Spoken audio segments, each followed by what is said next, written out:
Martine à la maison. La maman de Martine est sortie. Comme le temps paraît long, les poupées s'ennuient. Patapouf s'est endormi dans son panier. Même les moineaux, dans la cour, ont l'air tristes quand maman n'est pas là. Qu'allons-nous faire? Demande Jean, accoudé à la fenêtre. Eh bien, nous allons faire une surprise à maman, dit Martine. Tu as raison, nettoyons la maison. Jean recule les chaises dans un coin. Martine met l'aspirateur en marche. En voilà du bruit, fait une poupée en ouvrant ses yeux de porcelaine. Que se passe-t-il? Demande le canari. C'est Martine qui fait le ménage, Répond Patapouf, engourdi de sommeil. Maintenant, Martine frotte le carrelage de la cuisine. Jean porte les seaux, les balais et les brosses. Il y a de l'eau partout. Patapouf marche dans le savon. Tu vas tout salir, dit Martine. Assieds-toi sur le tabouret. Patapouf n'aime pas rester en place quand tout le monde se dépêche. Ici, c'est la salle de jeu.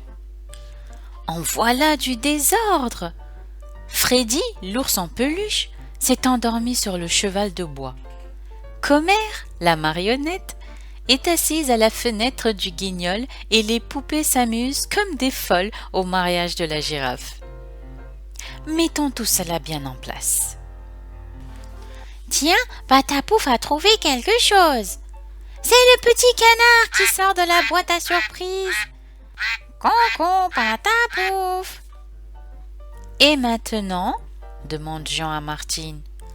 Maintenant, nous allons faire la lessive. Avec la lessiveuse de maman, c'est l'affaire de quelques minutes. Mettons pendre le linge dans le jardin. Voici des épingles pour l'attacher. Il fait du vent. Cela n'est pas facile. Richie, Richie, couille. Voilà du millet pour le canari et de l'eau fraîche dans la fontaine. Il ne faut pas qu'il s'ennuie. Donne-moi la cage, nous allons le mettre au soleil dans la cour. Justement, il y a un clou à la fenêtre. Comme il sera bien ici, notre canari. Richie, Richie, couille. Veux-tu cirer les chaussures avec moi? Je veux bien, dit Jean. Donne-moi la boîte à cirage et les brosses. Prends les bottes de papa, moi je vais frotter les chaussures de maman. Jean a du cirage sur le front. Patapouf a mis les bottillons de Martine. N'est-ce pas qu'ils sont drôles tous les deux? L'eau est chaude pour la vaisselle. Je vais laver les assiettes. Et moi je les essuierai. Avec un peu de poudre, cela ira beaucoup mieux. Il y a un oiseau bleu dans l'assiette en porcelaine. Dans celle-ci, on voit une bergère qui court après son mouton. C'est amusant de faire la vaisselle. On sonne. C'est le laitier. On entend sa grosse voix qui résonne jusqu'au fond du couloir. Maman n'est pas là? Non, c'est moi qui la remplace, répond Martine. Que faut-il aujourd'hui?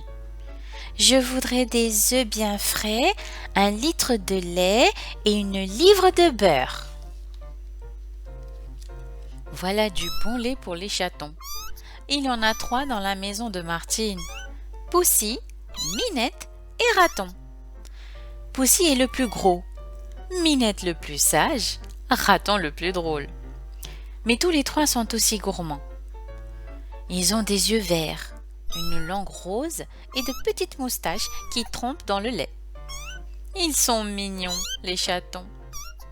Avant de partir, maman a dit à Martine, « Surtout, n'oublie pas de leur donner à boire. » Il pleut. Rentrons le linge de maman, les tabliers, les essuies, les mouchoirs et les robes des poupées.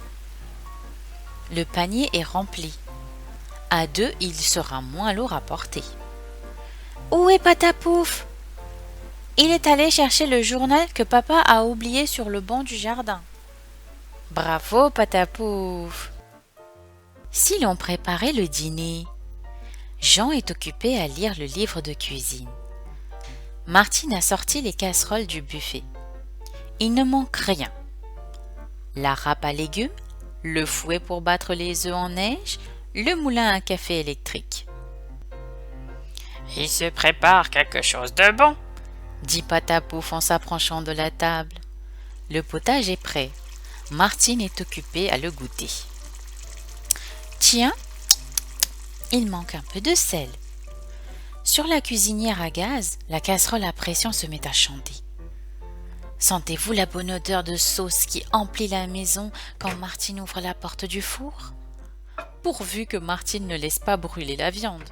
Ce serait bien dommage. C'est maman qui serait fâchée. Martine a remis les tiroirs en place dans l'armoire suspendue. Le jaune pour le sucre, le rouge pour le sel, le blanc pour la farine. Le dîner est prêt. Il ne reste plus qu'à dresser la table. Jean range les verres et Martine place les assiettes. Papa se mettra là, à côté de maman. Et tu seras ici, en face de moi. Ça sera très bien. Martine pose les serviettes debout dans les verres, on dirait de petits chapeaux. Enfin, la maison est en ordre. Maman va bientôt rentrer sans doute. Martine se peigne devant le miroir. Nous avons oublié quelque chose, dit Jean. Il faut enlever le feuillet du calendrier. Tu as raison, c'est jeudi aujourd'hui et c'est la fête de maman. Heureusement qu'on y pense. Vite, Martine et Jean vont cueillir des fleurs dans le jardin. Que choisir? Les marguerites sont jolies, dit Jean. Et les pois de senteur ont un parfum agréable, mais les roses feraient bien mieux dans la maison. J'ai une idée, nous allons cueillir des œillets. Maman les aime tellement. C'est ça, dépêchons-nous. Voilà maman qui arrive. Déjà Martine et Jean sont à la porte. Maman, nous avons rangé toute la maison. On a cueilli des œillets pour ta fête. Comme vous êtes gentils. La maman de Martine embrasse ses petits-enfants. Vous pensez bien qu'elle n'oubliera jamais ce jour-là. Voilà pourquoi Martine et Jean sont toujours sages à la maison quand maman n'y est pas.